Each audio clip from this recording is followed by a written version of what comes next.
쿠팡대로 가고 그렇죠. 또 대한통운을 포함한 지금 이커머스하고 물류 기업이 다 힘들어진 상황에서 이 플랫폼하고 같이 해서 한국의 기업들이 생존하느냐 맞습니다. 이 중요한 타임이 2025년이 되지 않나 이렇게 보고 있습니다.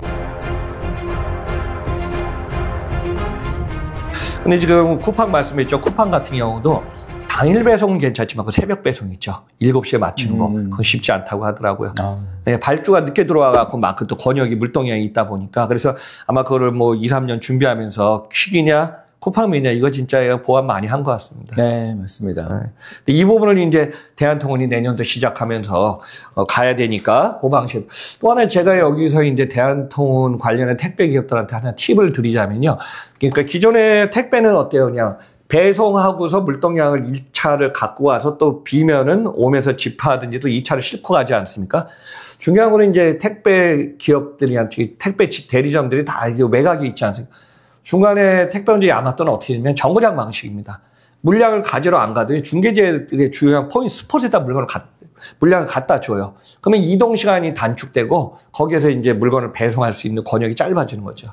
막 그런 것도 이제 앞으로 계속 메인과 서브 또 중간에 물량을 갖다 주는 이런 방식도 좀 필요할 것 같으네요. 예, 맞습니다. 중요한 건 말씀하신 것처럼 물동량인 것 같아요. 물동량이 얼마큼 늘어나냐에 따라 가지고 네. 이 제도가 성공할지 아니면 실패할지 결정이 될 것 같은데 지금 일단은 대한통운이 계산한 거는 되게 단순하게 산술 계산을 갖다 했더라고요. 네. 그래서 이를테면 택배 같은 경우는 월요일부터 일요일까지 물동량 편차가 굉장히 심하거든요. 네. 왜냐하면 일요일 날은 어차피 배송이 없기 때문에 당연히 주문도 적죠. 그러면 일요일 날은 주문이 아예 배송이 제로였었고 네. 주문도 적었지만 아무리 적은 주문이라도 주말 주문이 월요일로 몰려 들어가기 때문에 월요일 날이 배송이 폭발해 버려요. 그래서 항상 택배 터미널 같은 경우에는 월요일 날이 가장 바쁠 때고 물량이 한 120, 130이 나올 때도 있거든요. 네. 그러다가 화, 수, 목으로 갈수록 물량이 떨어져 나가다가 다시 금요일 날 올라가면서 물량이 늘어나고 이런 식으로 약간 패턴이 있어요. 네. 근데 그렇게 되면은 지금 계산하는 거는 어차피 일요일 날에는 배송이 없었고 월요일 날은 배송이 많았으니까 월요일 날 그 많던 배송을 일요일로 넘어가면은 그러면은 이제는 인력이 없어도 된다. 되게 단순한 계산일 수도 있지만 실제로는 네. 그렇게 움직이지가 않을 거라는 거죠.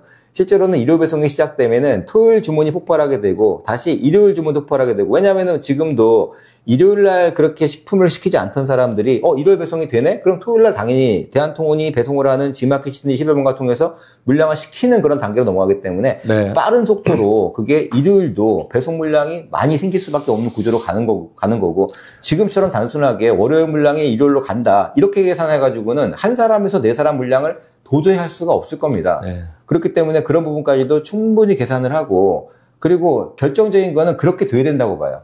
이거는 지금 대한통운이 1년에 16억 개의 택배를 갖다가 일요일 빼고 나머지 기간 동안에 하고 있다. 그래서 16억 개가 일요일까지 들어가게 되면은 스프레드 된다. 이런 식으로 계산하게 되면은 택배 기사들도 힘들고 대한통운도 네. 실패할 수밖에 없는 얘기고요.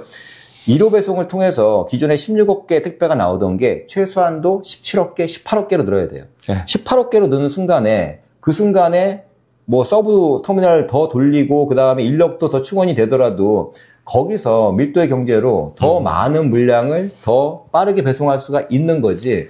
그래서 이 부분에 성공한다는 거는 결과적으로는 이 앞에 있는 비용 절감 문제라고보다는 그걸 더 쓰더라도 초창기에는 1,000억이 아니라 내년에는 초창기에 3,000억을 쓰더라도 그 비용을 통해 가지고 이 택배 시장을 통해서 이커머스 시장 전체를 끌어올 수 있는 그런 원동력을 잡지 않으면은 이거는 진짜 쉽게 성공할 수는 없는 게임이 된다는 거죠. 네. 충분히 저는 그 부분도 뭐 이 내부적으로는 검토하고 있으시라고 보고 거기서 승부를 본다 그러면은 내년도에 진짜 쿠팡하고 맞대응에 싸울 수 있는 대한통운이 될 수 있다고도 생각을 하기 때문에 조심스럽지만 그런 네. 부분들을 조금 더 제안을 좀 드리고 싶습니다. 그래요. 우리가 이제 비즈니스 할 때 보면 너 이거 해봤어? 안 해봤는데. 그러면 왜 해? 이거 하면 부정적이 되지 않습니까? 근데 30년의 어떤 기존의 축을 바꾸는 거고, 또 대한통운도 뭐 물류센터에 풀품센터 한 것도 불과 10년 전후거든요. 결국은 뭐예요? 클라이언트의 물량을 받으면서 배송 번역을 하고 보관하면서 이게 다 레퍼런스가 되는 거거든요. 그 부분에서 지금 택배 관련해서 말씀해 주신 대로 뭐 물량이 지금 16억 개지만 일요일 배송이 점차 늘 수가 있어요. 그렇죠. 늘다 보면 폭증할 수도 그렇죠. 있습니다. 제가 항상 물류는 풀어라고 지금은 일요일날 배송을 안 했기 때문에 네이버도 지금 주문을 못 하는 거고 네이버가 여기까지 지금 쓱닷컴이 모든 걸 맡기는 건 뭐냐면 일요일날 연중무휴 배송이 되는 거거든요. 그러면 이제 토요일, 일요일날 오히려 물량이 폭증할 수도 있거든요. 그럼 이제 주간 파동에 이제 주말이 올라갈 수도 있다고 맞습니다. 보면 되겠죠. 오히려 주말이 더 나올 수도 있다고도 봐요.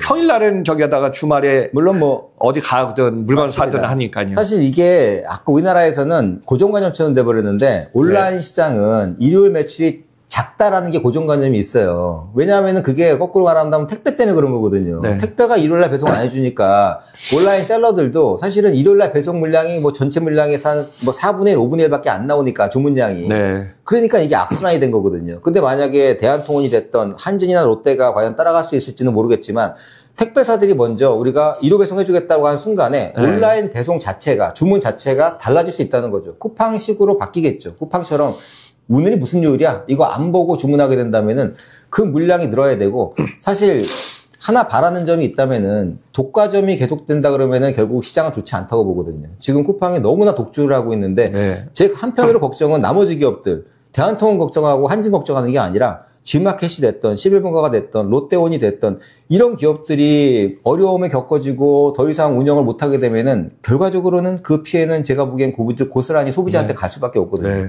건전하게 경쟁이 일어나야 되고 그랬을 때 소비자들도 더 큰 혜택 받을 수 있기 때문에 정말 좋은 기회라고 생각합니다. 이게 대한통운 혼자서 잘 사는 길이 아니라 전체 시장을 건강하게 돌릴 수 있는 그런 거라면은 대한통운이 대승적으로 더 적극적으로 투자를 하고 단순하게 이게 뭐 4일 근무 제도가 아니야. 그렇게 계산하는 게 아니라 이걸 통해 가지고 토요일하고 일요일도 그냥 풀로 돌리더라도 물량을 그만큼 뽑으면은 정말 엄청난 효과가 있는 거죠.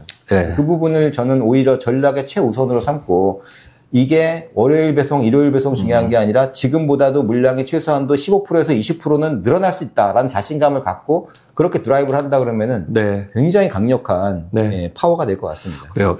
지금 뭐 2025년부터 주 7일 배송하면서 아마 대한통운 입장에서는 이 택배하고만 연관되지 않거든요.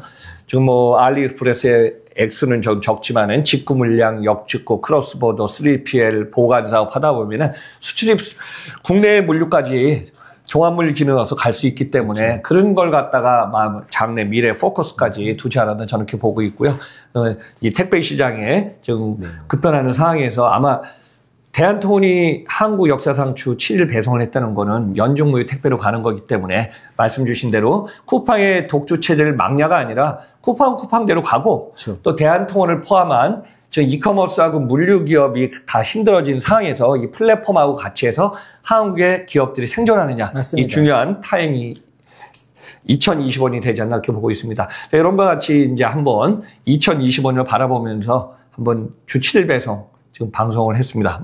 마지막에 한 말씀 해주시죠. 아, 예. 진짜 네. 정확히 오늘 네. 마지막에 정말 좋은 말씀 해주신 것 같아요. 쿠팡이 뭐 선이고 악이고가 아니고 뭐 이게 무슨 뭐 알리익스프레스가 네. 선이고 악이고 문제가 아니고 어떤 기업이든지 독점을 하게 되면은 어쨌든지 전체 시장에서 본다면은 서로 선의의 경쟁을 할 수가 없는 체제로 가는데 걱정되는 거는 지금은 이제 워낙 강력한 파워가 쿠팡이나 알리 같은 진짜 엄청난 그런 파워를 가진 기업들이 너무나 빠른 속도로 성장을 하고 있기 네. 때문에 지금은 대한통운이 그 중심에서 어떤 코디네이터 역할도 하고 대한통운도 성장을 하고 그럼으로써 물론 경쟁 기업인 한진이나 롯데 같은 경우에는 조금 더 고민스러운 부분이 많겠지만 결국에는 똑같은 그런 서비스가 같이 들어가서 물류기업, 택배기업을 중심으로 주 7일 우리 배송이 완성이 되고 네. 그걸로 다시 전자상거래 기업까지 활성화되면서 국내에 있는 그런 리테일과 물류가 같이 동반 성장하는 네. 그런 계기가 되기를 바라겠습니다. 그래요. 기업이 좀 체질 개선하면서 또 소비자가 가장 중요하기 때문에 판매, 배송까지 중요하기 때문에 모든 분야에 다 기업들이 좀 잘 됐으면 좋겠습니다. 자, 유통인신 시청자 여러분들 항상 시청과 성원에 감사드리면서 다음 방송에서 뵙겠습니다. 고맙습니다.